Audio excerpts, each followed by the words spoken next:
அடியேனுடைய வாயின் வார்த்தைகளும் கேட்கிற உம்முடைய பிள்ளைகளுடைய இருதயத்தின் சிந்தனைகளும் உம்முடைய சமூகத்திலே ஒன்றாயிருப்பதாக. ஆமென். ஆண்டவரும் இரட்சகருமாகிய இயேசு கிறிஸ்துவின் நாமத்தினாலே இந்த அதிகாலை நேரத்திலே தொலைபேசியின் வாயிலாக கூடி வந்திருக்கிற எனது அன்பு சகோதரர் சகோதரிகள் யாவரையும் நான் மனதார வாழ்த்துகிறேன். கர்த்தர் உங்களையும் உங்கள் குடும்பங்களையும் உங்களுடைய ஊழியங்களையும் ஆசீர்வதித்து பெருக செய்வாராக. இந்த நாளிலே நாம் தியானத்திற்கு என்று எடுத்துக்கொண்ட தலைப்பு தேற்றரவாளன். தேற்றரவாளன் என்று சொன்னால் உங்களுக்கு அநேகருக்கு நன்றாக தெரியும். ஒருவேளை 1-2 பேருக்கு அதை புரிந்து கொள்ள முடியாம இருப்பீர்கள். ஆனால் பரிசுத்த ஆவியானவர், பொதுவாக நம்ம ஆராதிக்கிற ஆண்டவர் திரித்துவ கடவுள் என்று சொல்லுவோம். பிதா, குமாரன், பரிசுத்த ஆவி. அதுதான் இந்த பரிசுத்த ஆவி என்பவர் தான் தேற்றரவாளன் என்று சொல்லப்படுகிறது. இந்த தேற்றரவாளனுடைய செயல்பாடுகளை 1-2 சில காரியங்களை மாத்திரம், நிறைய ஏராளமா இருக்குது வேதத்துல. ஆனா குறுகிய நேரத்துல நம்ம தியானிக்கிறதுனால சில வார்த்தைகளை நான் உங்களுக்கு ஞாபகம் ஊட்டி கடந்து போகிறேன். அப்போஸ்தலர் நடபடிகள் 1வது அதிகாரம் 8வது வசனம், நம்ம எல்லாருக்கும் தெரிந்த ஒரு வசனம். அப்போஸ்தலர் நடபடிகள் 1வது அதிகாரம் 8வது வசனம் சொல்லப்படுகிறது, பரிசுத்த ஆவி உங்களிடத்தில் வரும்போது நீங்கள் பலனடைந்து எருசலேமிலும் யூதேயாவிலும் சமாரியாவிலும் பூமியின் கடைசி பரியந்தமும் எனக்கு சாட்சிகளாய் இருப்பீர்கள் அப்படின்னு சொல்லப்பட்டிருக்கிறது. இந்த 3 விதமான இடத்தை குறிப்பிட்டு காமிக்கிறார், எருசலேம், யூதா, சமாரியா என்று. அதுக்கப்புறம் கடைசி, பூமியின் கடைசி பரியந்தம் மட்டும் நீங்க எனக்கு சாட்சிகளா இருப்பீர்கள் என்று. இந்த சம்பவம் நடக்கிற இடம் எதுன்னு சொன்னா எருசலேம்ல. எருசலேம் யாருடைய ஆட்சியில் இருக்குதுன்னு சொன்னா யூதாவினுடைய ஆட்சியில் இருக்குது. யூதா ராஜா, அதாவது தாவீது ராஜாவினுடைய வம்சம், அவங்க ஆளக்கூடிய இடம் தான் யூதா. அங்கதான் எருசலேம் இருக்கிறது. சமாரியா எங்க இருக்குது அப்படின்னு சொல்லி பாத்தீங்கன்னா அதுக்கு அடுத்த நாடு இஸ்ரவேலர் ஆளுகிற நாடு. மற்ற 11 கோத்திரங்கள் சேர்ந்து ஆளுகை செய்கிறதான சமாரியா தேசம். நீங்க அந்த சமாரியா தேசம் இதுவும் இஸ்ரவேலுடைய யூதாவுடைய கோத்திரத்துல அந்த சந்ததியில வந்த கோத்திரம் தான். ஏன்னு சொன்னா 2 பிரிந்தெடுத்து 10 கோத்திரம் ஒருத்தருக்கும் 2 கோத்திரம் ஒருத்தருக்கும் என்று பிரிந்து விட்டது. அப்படி பிரிந்துங்க போதுதான் தாவீதுனுடைய வம்சத்துல வருகிற கோத்திரம் தான் யூதாவை அரசாள்றாங்க. மற்ற 10 கோத்திரம் என்பது இஸ்ரேல் அப்படின்னு சொல்லி வேற ஒருத்தர் ஆள்றாங்க. அந்த இஸ்ரேல்ல தான் சமாரியா இருக்கிறது. சமாரியா என்று சொல்லனா நமக்கு எல்லாருக்கும் ஞாபகம் வர்றது யோவான் சுவிசேஷம் 4வது அதிகாரம் 4வது வசனம். ஆண்டவராகிய இயேசு கிறிஸ்து அந்த வழியா அவர் கடந்து போகிற போது அந்த சமாரியா தேசத்தின் வழியா அவர் கடந்து வருகிறார். அங்க புறவினத்தவர்கள் அதிகமா வாழக்கூடிய இடம். அவங்க யூதர்களுக்கு ஒட்டாதவங்க. யூதர்களுக்கும் அவங்களுக்கும் ஒரு பிரிவினை உண்டாக்கப்பட்ட நிலையில இருந்தாங்க. அதனாலதான் இந்த யூதர்கள் எல்லாம் சமாரியாரிடத்துல தண்ணி கூட குடிக்க மாட்டாங்க. அங்க ஒரு தண்ணி எடுக்க வர்ற ஒரு பெண்ணை குறித்து அங்க ஒரு சம்பாஷணை நடக்கும். அதெல்லாம் நமக்கு தெரியும்.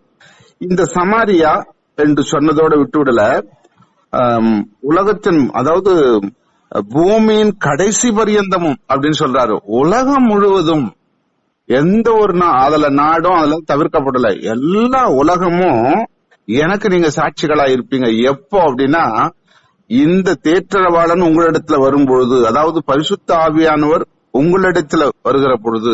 சரி, நம்ம இடத்துல வந்துட்டாரு, பூமியில நாம மட்டும் பரிசுத்தாவை பெற்றிருக்கிறோம். பெற்றுக்கொள்ளாத உலகத்துல கோடிக்கணக்கான மக்கள் இருக்கிறாங்களே எப்படி அப்படின்னா அவங்க விசுவாசிக்கல. பரிசுத்த ஆவியானவரை விசுவாசித்து அவரை நமக்குள்ளே அவரை தக்க வைத்துக் கொள்ளும் போதுதான் இந்த விதமா சாட்சிகளா நாம இருப்போம் அப்படின்னு சொல்லி ரொம்ப அழகா அந்த வசனத்துல அவர் சொல்றாரு. இதுக்கு தொடர்ந்து அவரு சம்பவங்கள், அந்த பரிசுத்த ஆவியானவர் ஒரு மனுஷனுக்குள்ள ஒரு மனுஷனுக்குள்ள அவர் கிரியை செய்கிற பொழுது எவ்விதமாகலாம் இருக்கும், ஏன் அவரை பற்றி கொள்ளணும், அவர் இல்லாம இயேசு கிறிஸ்து மட்டும் போதாதா, அல்லது பிதாவாகி தேவன் மட்டும் போதாதா அப்படின்னு நமக்குள்ள சில கேள்விகள் அறியாமையினால எழும்போது உண்டு எல்லாருக்கும். அப்ப பரிசுத்த ஆவியானவர் நமக்குள்ள வந்தாதான் நாம் யாரு, நம்ம எந்த விதத்துல நடந்து கொள்கிறோம், இந்த பூமியில எப்படி நம்ம வாழ்றோன்றத அவர் சரியா பிரித்து நமக்கு வெளிப்படுத்தி காண்பிப்பார். அதுக்குதான் அந்த யோவான் சுவிசேஷ புத்தகத்துல 16வது அதிகாரத்துல 7, 8, 9, 10 வசனங்கள் எல்லாம் வாசிக்கிற பொழுது அங்க தெளிவா சொல்லப்படுறது கவனிங்க. யோவான் 16வது அதிகாரம் 7ஆம் வசனம் முதல் நான் வாசிக்கிறேன். நான் உங்களுக்கு உண்மையை சொல்லுகிறேன், நான் போகிறது உங்களுக்கு பிரயோஜனமாயிருக்கும். இது யார் சொல்றாரு? ஆண்டவராக இயேசு கிறிஸ்து சொல்றாரு. இந்த உலகத்துல நான் செய்து முடிச்சிட்ட ஊழியெல்லாம் முடிஞ்சிட்டு இப்ப நான் போயிட போறேன். எங்க போறாரு? பிதாவின் இடத்துல போறாரு. அப்படி போறது உங்களுக்கு நல்லது அப்படின்னு சொல்லிட்டு அடுத்த வசனம் சொல்றாரு, நான் போகாதிருந்தால் தேற்றரவாளன் உங்களிடத்தில் வரார், நான் போவேனையாகில் அவரை உங்களிடத்துக்கு அனுப்புவேன். இதுதான் நம்ம புரிந்து கொள்ளணும். இயேசு கிறிஸ்து இந்த பூமியில இருந்து நமக்கெல்லாம் இந்த உலகத்தை குறித்தும் உலகம் நமக்கு சொந்தமானதல்ல, இன்னொரு உலகம் நமக்கு இருக்கிறது என்பதை குறித்தும் தெளிவா நம்ம கிட்ட சொல்லிட்டு அவர் கடந்து போகிறார் பிதாவின் இடத்துல. அப்படி போவதற்கு முன்பாக அவர் சொல்றாரு, நான் போனாதான் உங்களுக்கு நல்லது. ஏன்னு சொன்னா, நான் போன பிறகு தேற்றரவாளனை உங்களிடத்துல அனுப்புவேன். அவர் என்ன பண்ணுவார் நம்ம இடத்துல அப்படின்னு சொன்னா, அடுத்த வசனத்துல சொல்றாரு, அவர் பாவத்தை குறித்தும் நீதியை குறித்தும் நியாய தீர்ப்பை குறித்தும். நல்லா கவனிக்கணும். பாவம், நீதி, நியாயம் உலகத்தை கண்டித்து உணர்த்துவார். உங்களுக்கு மட்டும் சொல்லுவார், என்னை ஏற்றுக்கொண்டவர்களுக்கு சொல்லுவார், அதாவது விசுவாசிக்கிறவர்களுக்கு சொல்லுவார். இந்த தேற்றரவாளன் வருவது எதற்காக சொன்னா, ஒவ்வொரு மனிதனுடைய வாழ்விலே பாவம் என்றால் என்ன இன்னும் அறியாம இருக்கிறாங்களே. இப்ப உலகத்துல எல்லாரும் பாவத்தை உணர்ந்து நன்மைக்கு ஏதாவது செய்யறாங்களா? இல்ல. இயேசு கிறிஸ்து அறிந்தவர்களுக்கும் இந்த சத்திய வேதத்தை விசுவாசிக்கிறவர்களுக்கும் தான் பாவம் சொன்னா என்ன அப்படின்னு அறிய முடியுது. அப்போ இவைகளை நம்ம உணர்த்துவதற்கு யார் வேணும்னா, இந்த தேற்றரவாளன், இந்த பரிசுத்த ஆவியானவர் நமக்கு வேணும். அவர் நமக்குள்ள வரும்பொழுதுதான் இந்த பாவ உணர்வு அடைவோம். சரி, பாவ உணர்வை அடைந்த பிறகு அதுக்கப்புறம் என்ன நடக்கும்னா, நீதியை குறித்து நம்ம பாவம் செய்யக்கூடாது, நீதியாய் நடக்க வேண்டும், நீதியாய் செய்ய வேண்டும், நீதியாய் பேச வேண்டும், நீதியாய் நம்ம மற்றவங்களை பார்க்க வேண்டும் அப்படின்ற அந்த உணர்வு நமக்குள்ள வரும். அதன் பிறகு சொல்றாரு நியாய தீர்ப்பை. நியாய தீர்ப்பு என்பது எப்ப நடக்கும்னா, இந்த உலகத்துல நம்ம வாழ்ற வரைக்கும் நியாய தீர்ப்பு நடக்காது. நம்ம மரித்துட்டு, இந்த சரீரம் மரித்து போன பிறகும் நியாய தீர்ப்பு நடக்காது. கடைசி காலத்துல ஆண்டவராக இயேசு கிறிஸ்து இந்த பூமியை நியாயத்திற்கு வராரு பாத்தீங்களா, அப்பதான் நியாய தீர்ப்பு நடக்கும். இவைகள் எல்லாம் நம்ம எப்படி அறிந்து கொள்வதுன்னா, இந்த தேற்றரவாளன் என்பவர் நமக்குள்ளே வாசம் பண்ணுகிற பொழுதுதான் அறிந்து கொள்ள முடியும். நல்லங்க கவனிங்க. நம்ம ஏதோ கிறிஸ்தவங்களா வாழ்ந்துட்டோம், ஏதோ காலப்போக்கில ஆண்டவரை அறிந்துகிட்டோம் அப்படின்னு சொல்லி இல்ல.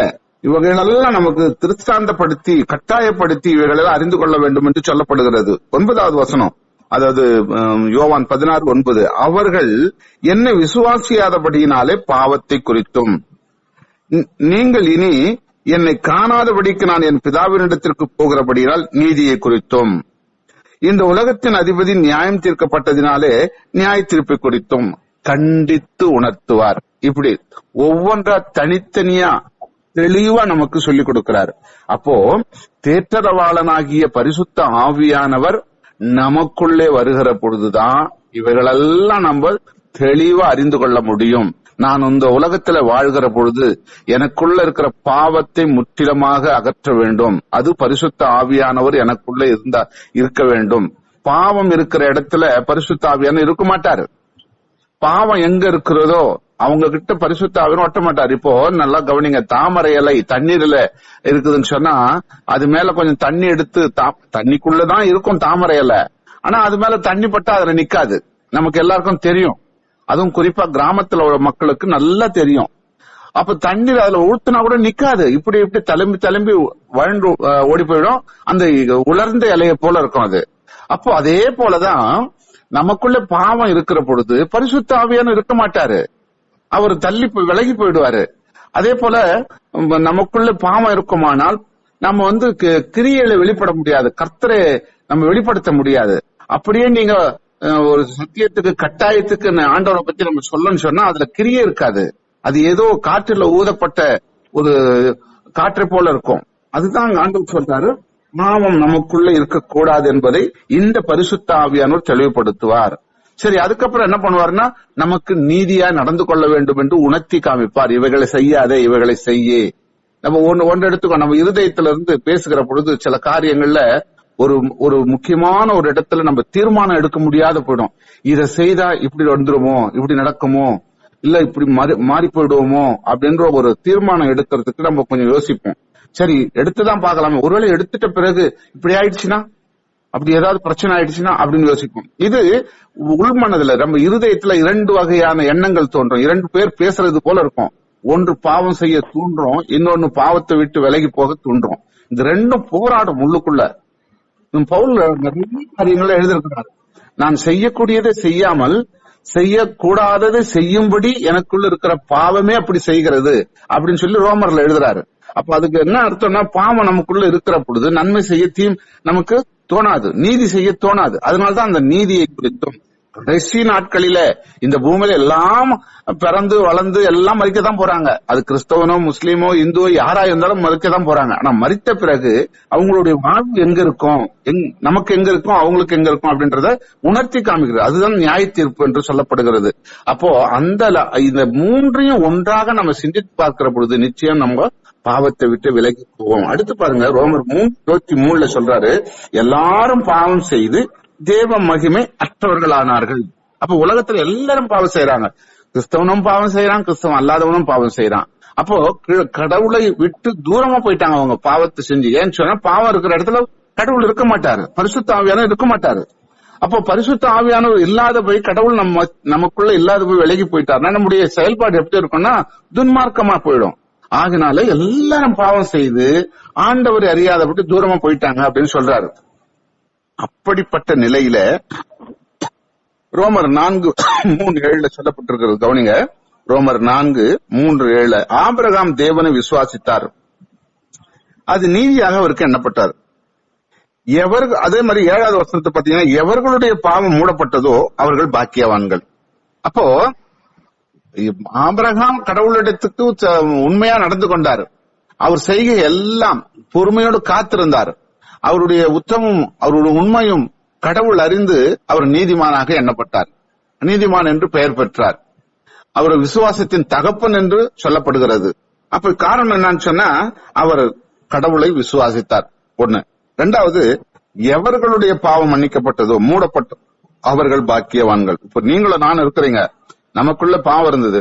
நான் பாவத்தில இருந்து கடவுளை ஏற்றுக்கொண்டு பாவத்துக்காக நான் ஆண்டவரிடத்துல மன்னிப்பு கேட்கிறேன். அப்படி மன்னிப்பு கேட்டதுக்கு அடையாளம் என்னன்னா ஞானஸ்தானம் மூழ்கி ஞானஸ்தானம் பெற்று இனி நீ பாவம் செய்யாதன்னு சொல்றது போல ஆவியானவர் நமக்குள்ள வந்து விடுகிறார்.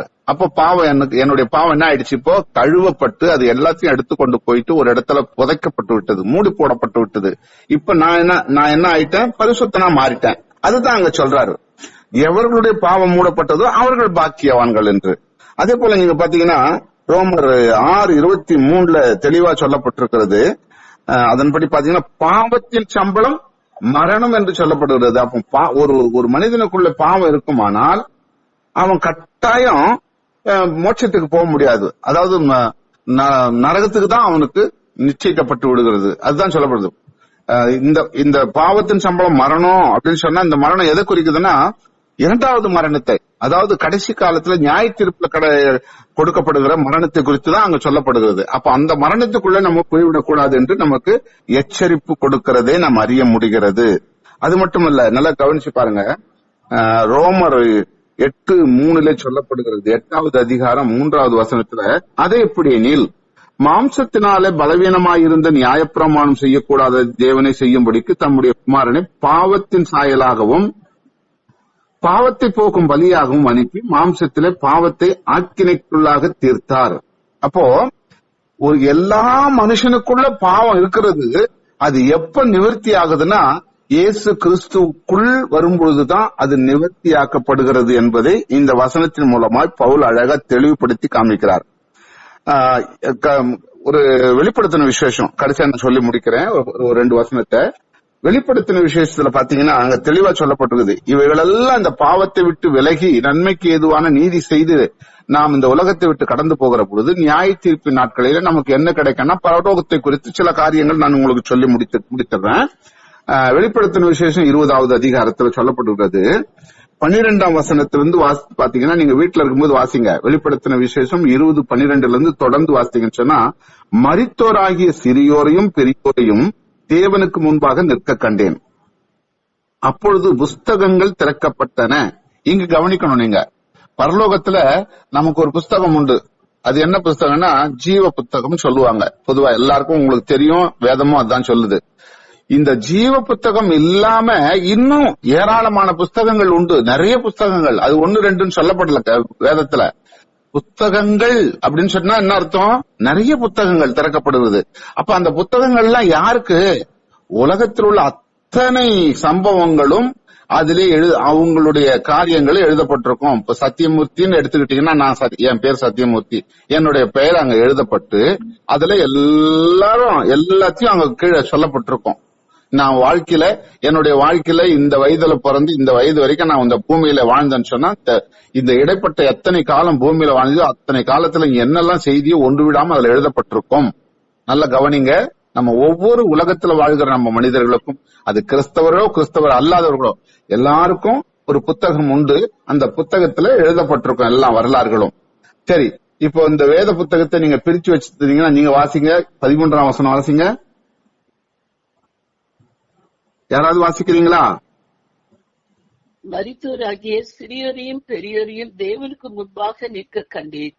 அப்பொழுது புஸ்தகங்கள் திறக்கப்பட்டன. ஜீவ புஸ்தகம் என்னும் வேறொரு புஸ்தகமும் திறக்கப்பட்டது. அப்பொழுது அந்த புஸ்தகங்களில் எழுதப்பட்டவைகளின்படியே மரித்தோர் தங்கள் தங்கள் கிரியைகளுக்கு தக்கதாக நியாய தீர்ப்பு அடைந்தார்கள். போதும், இங்க பாருங்க. அப்பொழுது புஸ்தகங்கள் திறக்கப்பட்டன. பல புத்தகங்கள் திறக்கப்படுகிறது. அதே சமயத்துல ஜீவ புஸ்தகம் என்னும் வேறொரு புஸ்தகம் திறக்கப்பட்டது. இந்த வேறொரு புஸ்தகத்துலதான் கிறிஸ்தவ பிள்ளைகளுடைய பெயர்கள் குறிக்கப்பட்டிருக்கும். விசுவாச மக்கள் விசுவாசத்தோடு வாழ்கிறவர்களுடைய பெயர்கள் குறிக்கப்பட்டிருக்கும். கடவுளை உண்மையாய் விசுவாசித்து வருகிறவர்களுக்கு அதுல பெயர் குறிப்பிட்டிருக்கும். சரி, இப்ப இந்த ஜீவ புத்தகத்துல உங்களுடைய பெயரும் என்னுடைய பெயரும் நம்மை போல் உள்ள விசுவாச மக்களுடைய பெயர் குறிக்கப்பட்டு விட்டது. அது அப்படியே நம்ம நியாய தீர்ப்பு அடையும் பொழுது அங்க வாசிக்கப்படுமா? இல்ல. இப்ப பாருங்க, மோசே இருந்தாரு. மோசே கடவுளுடைய ஒரு மனுஷனா வாழ்ந்தாரு. கடவுள் எப்பொழுதெல்லாம் அவரை கூப்பிட்டாரோ, அவரை என்னென்ன காரியம் சொன்னாரோ அதெல்லாம் அவர் செய்துட்டு வந்தாரு. நியாயப்பிரமாணத்தை எழுதினாரு. இதை மக்களுக்கு வெளிப்படுத்தினாரு. அவர் என்னென்ன காரியம் செஞ்சாரு. ஆனா கடவுள் தேவனுடைய வீடு எங்க அவருக்கு சுதந்திரம் கொடுக்கப்பட்டது. பொறுமையான மனுஷன், ரொம்ப சாந்த குணம் உள்ளவர், ரொம்ப ஆண்டவரால வர்ணிக்கப்படக்கூடியவர். அவர் என்ன பண்றாரு, ஒரு இடத்துல அவர் மனம் கசந்து அழுறாரு. இந்த மக்கள் வணங்கா கழுத்து உள்ளவங்களா இருக்காங்களே அப்படின்னு சொல்லி மனம் கசந்து அழுகும் போது, இந்த மக்களை நீங்க கொன்று போடாதீங்க, அவங்களை கொன்று போடுறதுக்கு முன்னாடி என்னுடைய பெயரை உங்களுடைய ஜீவ புத்தகத்துல இருந்து கிறுக்கி போடுங்க அப்படின்றாரு. அப்ப என்ன அர்த்தம்னா, ஒரு முறை ஜீவ புத்தகத்துல பேர் எழுதப்பட்டுட்டோம்னா அவ்வளவுதான், நான் பரலோகம் போயிடுவேன் அப்படின்ற நிச்சயம் கிடையாது. நாம் எப்பொழுதெல்லாம் பாவம் செய்கிறோமோ அதை ஆண்டவருடைய சமூகத்துல அந்த பாவம் எட்டும் பொழுது எழுதப்பட்ட பெயர் மறுபடியும் கிறுக்கி போடப்பட்டுரும். அப்போ என்னுடைய பெயரும் உங்களுடைய பெயரும் ஜீவ புத்தகத்துல எழுதப்பட்டு விட்டது. அப்புறம் என்ன செய்யணும் நம்மனா, அந்த பெயர் எந்த விதத்திலும் கிறுக்கி போடப்படாதபடி நம்ம பாதுகாத்துக் கொள்ள வேண்டும். அப்ப எப்படி பாதுகாக்கிறது? இந்த பூமியில பாவம் செய்யாதபடி ஜாக்கிரதையா இருக்க வேண்டும். அப்ப கடைசியில சொல்றாரு, நியாயம் தீர்ப்பு அடைந்தார்கள், அவர்களுடைய கிரியைகளின்படி அவர்கள் நியாயம் தீர்ப்பு. அடுத்து சொல்ற 13வது வசனம், சமுத்திரம் தன்னிலுள்ள மரித்தோரை ஒப்புவித்தது, மரணமும் பாதாளம் தங்களிலுள்ள மரித்தோரை ஒப்புவித்தன, யாவரும் தங்கள் தங்கள் கிரியைகளின்படி நியாய தீர்ப்பு அடைந்தார்கள். அப்பொழுது மரணமும் பாதாளமும் அக்கினி கடலை தள்ளப்பட்டது. இது 2ஆம் மரணம். இந்த மரணத்தை குறித்து தான் பாவம் செய்கிற ஆத்மா சாகும் சொல்றாரு. ஜீவ புத்தகத்தில் எழுதப்பட்டவனாக காணப்படாதவன் எவனோ அவன் அக்கினி கடலிலே தள்ளப்பட்டான். அப்போ வேறு புத்தகங்கள் எழுதப்பட்டது பாத்தீங்களா, அது எல்லாம் அக்கினி கடலுக்கு போய்விடும். ஜீவ புத்தகத்துல பேர் எழுதப்படாதவன். அப்ப ஜீவ புத்தகத்துல பேர் எழுதப்பட்டவங்க யாரு, வேற புத்தகங்கள்ல பேர் எழுதப்பட்டவங்க யாருன்றது இதுல இருந்து நம்ம அறிந்து கொள்ளுகிறோம். இதத்தான் பல நூற்றாண்டுகளுக்கு முன்னாடி தானியேல் தீர்க்கதரிசி சொல்றாரு. கவுனிங்க, தானியேல் 7வது அதிகாரம் 9வது வசனம் 10வது வசனம், நான் பார்த்துக் கொண்டிருப்பேன், சிங்காசனங்கள் வைக்கப்பட்டது, நீண்ட ஆயுசுள்ளவர் வீற்றிருந்தார், அவருடைய வஸ்திரம் உறைந்த மழையைப் போலும், அவருடைய சிரசின் மயிர் வெண்மையாகவும் பஞ்சை போலும் துப்புரவாகவும் இருந்தது. அவருடைய சிங்காசனம் அக்கினி ஜுவாலையும் அதன் சக்கரங்கள் எரிகிற நெருப்புமாயிருந்தது. அக்கினி நதி அவர் சன்னதியிலிருந்து புறப்பட்டு ஓடினது. 1000 பேர் அவரை சேவித்தார்கள். கோடாகோடி பேர் அவருக்கு முன்பாக நின்றார்கள். நியாய சங்கம் உட்கார்ந்தது. புஸ்தகங்கள் திறக்கப்பட்டது. இது எத்தனை ஆண்டுகளுக்கு முன்னாடி தானியேலுக்கு தேவன் வெளிப்படுத்துகிற காரியம். இது யாரை குறித்து சொல்றேன்னா, இயேசு கிறிஸ்து. அவர் தான் சிங்காசனங்கள் வைக்கப்பட்ட இடத்துல அவர் தான் வந்து உட்கார்றாரு. நியாயம் தீர்க்கிறதுக்கு அவர் உட்கார்றாரு. இது இயேசு கிறிஸ்து பிறப்பதற்கு முன்பே பல ஆண்டுகளுக்கு முன்னாடி அந்த தானியேல் தீர்க்கதரிசிக்கு தேவன் வெளிப்படுத்தி காண்கிறார். அப்போ நியாயசனத்துல உட்கார்ந்து நியாயத்தை செய்கிற இயேசு கிறிஸ்துவ இந்த பூமியில வருவதற்கு முன்பாகவே இப்படி எல்லாம் நடக்கும்னு சொல்லி எழுதப்பட்டிருக்கிறது. அப்போ இந்த விதமான செயல்பாடுகளை நாம் அறிந்திருக்கிறபடியினாலே பாவம் நமக்குள்ள இராதபடி நாம் நீதி செய்து அந்த நியாய தீர்ப்புக்கு நம்ம கடந்து போக வேண்டும். தேற்றளவாளன் என்பவர் பரிசுத்த ஆவியானவர் உதவி இல்லைன்னா பாவம் நம்மளால உணரப்படாது, நீதி கிடைக்காது, நியாய தீர்ப்புல நமக்கு அக்கினி கடல் தள்ளப்படும். இவைகளை தவிர்க்க வேண்டுமானால் இன்றைக்கு இந்த பூமியில பாவத்தை தவிர்த்து நீதியாய் வாழ்ந்து நியாய தீர்ப்புக்கு நாம் பங்காளிகளாய் மாறுவோம். கர்த்தர் நம்மோடு இருந்து நம்மை நடத்துவாராக. ஆமென்.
அவன் செய்வதெல்லாம் வாய்க்கும்.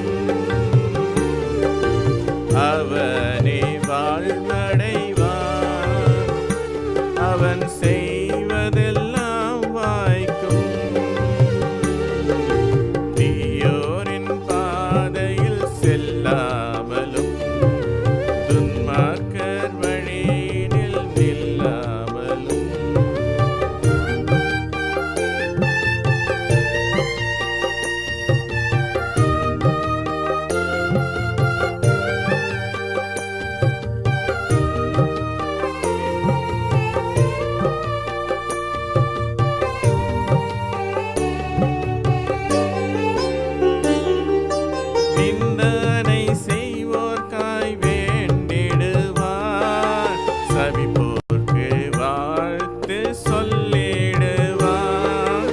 நிந்தனை செய்வோர்க்காய் வேண்டிடுவார், சபிப்போர்க்கு வாழ்த்து சொல்லிடுவான், அவனே வாழ்வடைவான்.